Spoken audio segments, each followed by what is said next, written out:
కుంభరాశి చూసుకున్నట్లయితే ఆదాయం 2, వ్యయం 8 గాను, రాజయోగం 4, అవమానం 2 గాను సూచిస్తూ ఉంది. దైనందిన కార్యక్రమంలో ఒక మాయ వెంబడిస్తున్నట్లుగా ఉంటుంది.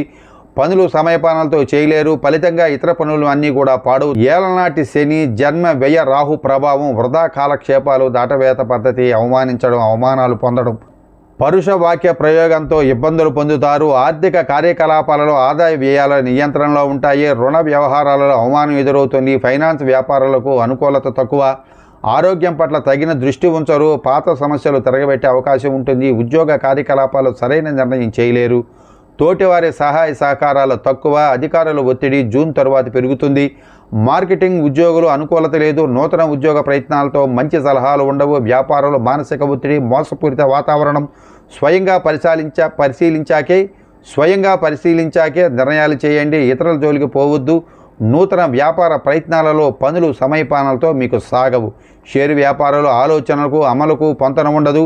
విద్యార్థులకు మానసిక సానుకూలత ఉండదు. విదేశీ నివాస ప్రయాణ ప్రయత్నాలతో పనులు సాగవు.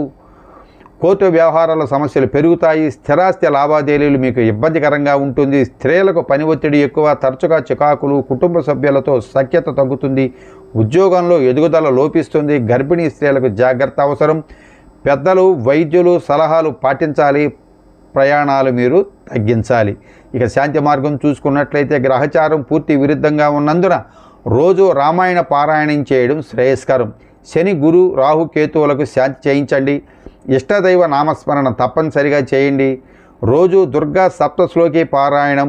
ప్రదోషకాలంలో శివాలయంలో 11 ప్రదక్షిణలు, అష్టముఖ రుద్రాక్ష మీకు చాలా శుభప్రదంగా ఉంటుంది.